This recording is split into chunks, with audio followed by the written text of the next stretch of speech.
السلام علیکم۔ مغربی ممالک کے باہر دنیا میں صرف چند ممالک ہیں، گنے چنے 5-6 ممالک ہیں جنہوں نے ترقی کی صحیح معنوں میں، جیسے چین ہے، ترکی ہے، جاپان ہے، کوریا۔ کس طرح ترقی کی انہوں نے؟ آپ کے خواب و خیال میں بھی نہیں ہوگا، آپ سوچ بھی نہیں سکتے کہ انہوں نے کتنی محنت، کتنی قربانی اور کس ڈیڈیکیشن اور لائلٹی سے پوری قوم نے کام کیا، جس کی وجہ سے ان ممالک نے ترقی کی۔ 1947 میں قربانیاں تو ہم نے بھی بہت دی ہیں، آپ کو پتہ ہے، بہت زیادہ، اور شاید ہم نے ان سے زیادہ قربانیاں دی ہوں۔ بلکہ میں یہ کہوں گا کہ قربانیاں دی نہیں، بلکہ قربانیاں زبردستی لے لی گئی ہم سے، والنٹری نہیں تھا، یہ ہماری مرضی کے بغیر۔ اور اس وجہ سے ہم سب فوراً بھول بھال گئے، قتل و خون ہوا، ماں باپ مر گئے، بہنیں مر گئے، کیا ہوا خواتین کے ساتھ آپ سب کو پتہ ہے، سب بھول گئے ہوں۔ اس کے علاوہ کیونکہ وجہ یہ ہے کہ اگر قربانیاں سوچ سمجھ کر دی جائیں، کسی مقصد کے لیے دی جائیں، ایک پلان کے تحت دی جائیں، تو اس سے کچھ حاصل ہوگا۔ آج میں آپ کو کوریا کے تعلق سے ایک پرانی ویڈیو کلپ دکھاؤں گا جس سے شاید آپ کو کچھ اندازہ ہو۔ میں یہ ویڈیو کلپ چلا رہا ہوں، اس کا ترجمہ بھی دیتا جا رہا ہوں میں۔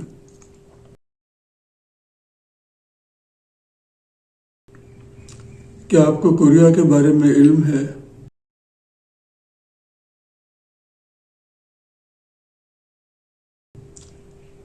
صرف 50 سال پہلے ان کے ہاں کچھ نہیں تھا۔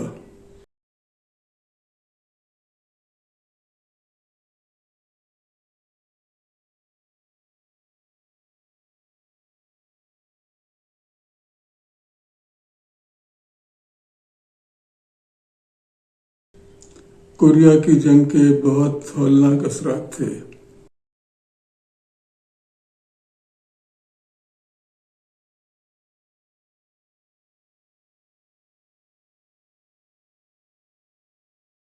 نہ ان کے مستقبل کے لیے کوئی امید تھی۔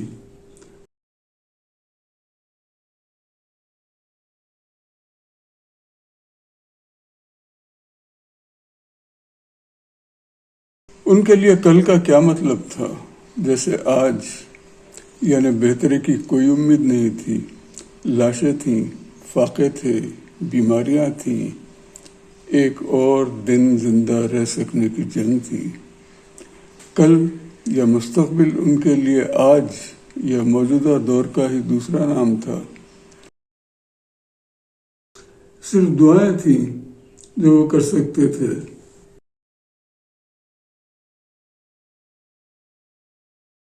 دنیا میں ان سے غریب کوئی اور ملک نہیں تھا۔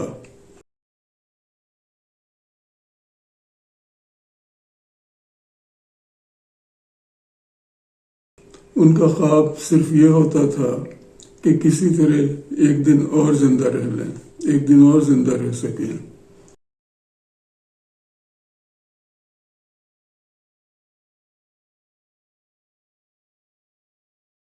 اور ان کی صرف یہ خواہش تھی کہ کسی طرح ان کے بچوں کا مستقبل ان سے بہتر ہو۔ ان کو یہ اچھی طرح علم ہو گیا تھا کہ ان کی زندگیاں انتہائی کرب سے گزر رہی ہیں، اور اس لیے یہ سمجھنا مشکل نہیں ہوگا کہ وہ صرف رو دھو کر صبر کرتے اور بہتر کی امید نہ رکھتے۔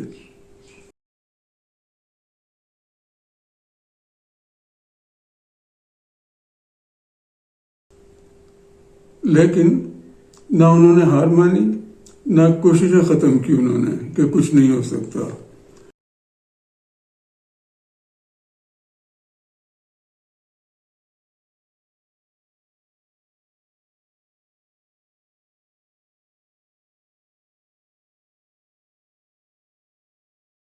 اس کے باوجود کہ بہتر کل کی کوئی امید نہیں تھی، بہتر مستقبل کی کوئی امید نہیں تھی، لیکن پھر بھی وہ اپنے بچوں کے بہتر مستقبل کے لیے پر امید تھے۔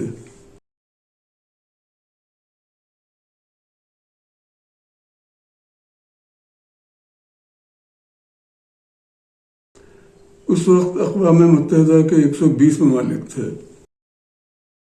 اور کوریا کا G D P gross national product صرف $70 تھا۔ اس کے مقابلے میں فلپائن کا $170 اور تھائی لینڈ کا $220 تھا۔ کوریا دنیا کا دوسرا غریب ترین ملک تھا۔ 1962 میں کوریا مغربی جرمنی، جو کہ کوریا کی طرح تقسیم شدہ تھا مغربی جرمنی بھی، ان سے 140 ملین ڈویش مارک قرض حاصل کرنے میں کامیاب ہو گیا کوریا، امریکہ کی مخالفت کے باوجود، اور اس شرط پر کہ کورین نرسیں اور کام کرنے والوں کو جرمنی بھیجا جائے گا اور ان کی تنخواہوں سے قرض ادا کیا جائے گا۔ Basically the salaries of the nurses and miners was the collateral, as Korea didn't have any other assets to give as collateral. Germany نے کورین نرسوں کی قابلیت جاننے کے لیے ٹیسٹ کے طور پر ان سے مردہ لاشوں کو الکوہل لگوا کر صفائی کرواتا تھا، کیونکہ ان کے یہاں دوسری جنگ عظیم کا ملبہ پڑا ہوا تھا، لاشیں دبی ہوئی تھیں۔ اسی طرح کا سخت کام کانکنوں کا بھی تھا۔ 1000 میٹر گہرائی میں سخت گرمی میں یہ کانکن کام کرتے تھے کانوں میں۔ کورینز کی محنت کے کام کو دیکھ کر جرمنی کے صدر کا دل پسیج گیا اور انہوں نے کوریا کے صدر کو جرمنی آنے کی دعوت دی اور کئی کورین ورکرز کو صدر سے ملنے کا موقع بھی دیا۔ کورین صدر کو دیکھ کر یہ جو لوگ تھے وہ کوریا کا قومی ترانہ گانے لگے، لیکن وہ جذبات کی شدت سے پورا نہیں کر سکے۔ کوریا کے صدر نے اپنی لکھی ہوئی تقریر کو جیب میں رکھا اور صرف ایک جملہ مسلسل دہراتے رہے وہ کہ آؤ ہم سب مل کر زیادہ سے زیادہ محنت کریں تاکہ ہمارے لڑکوں اور لڑکیوں کو غیر ممالک میں غلامی نہ کرنا پڑے۔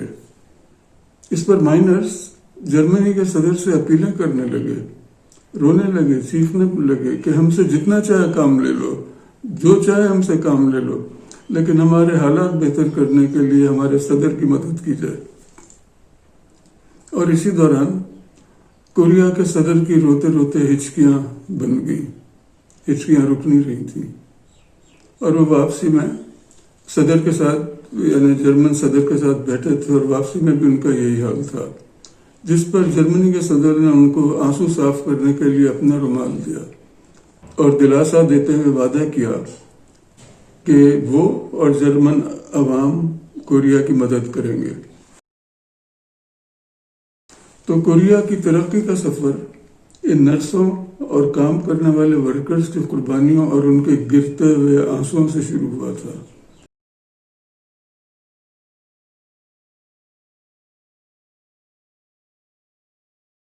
اس کے بعد ویتنام کی جنگ میں کوریا نے فوجیں بھیجی اپنی، وہ دوسرا کام تھا۔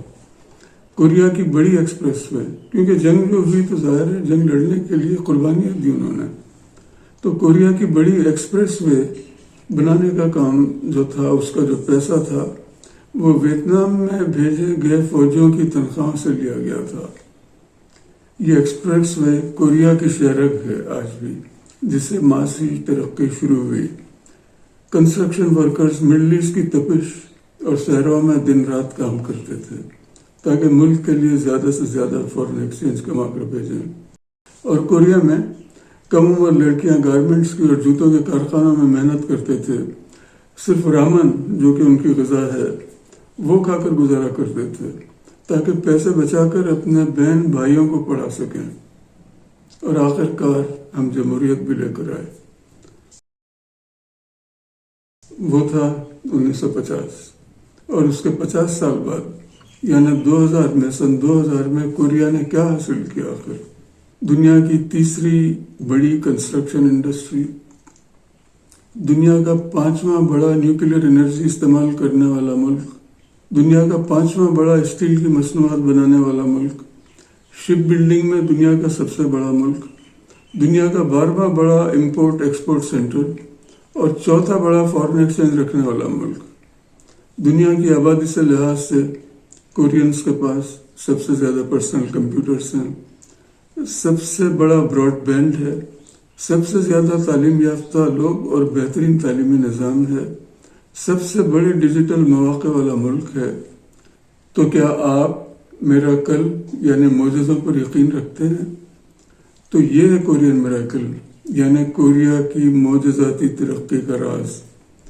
کچھ لوگ مجھ سے سوال کرتے ہیں کہ کورین کیوں اپنے لوگوں کے متحد قوم ہونے پر اور محب الوطنی پر فخر کرتے ہیں کورینز. کیوں کرتے ہیں؟ تو اس کے بجائے میں ان سے سوال کرنا چاہتا ہوں کہ آپ کیوں اس قسم کے ملک پر فخر نہیں کریں گے؟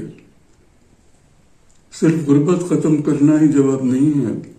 کورین اور ان کے دلوں میں اور ان کے شریانوں میں پچھلے دور کے ظلم و ستم کی یادیں دوڑ رہی ہیں، اور ہم اپنی آئندہ نسلوں کو اس قسم کی زندگی سے نجات دلانا چاہتے ہیں.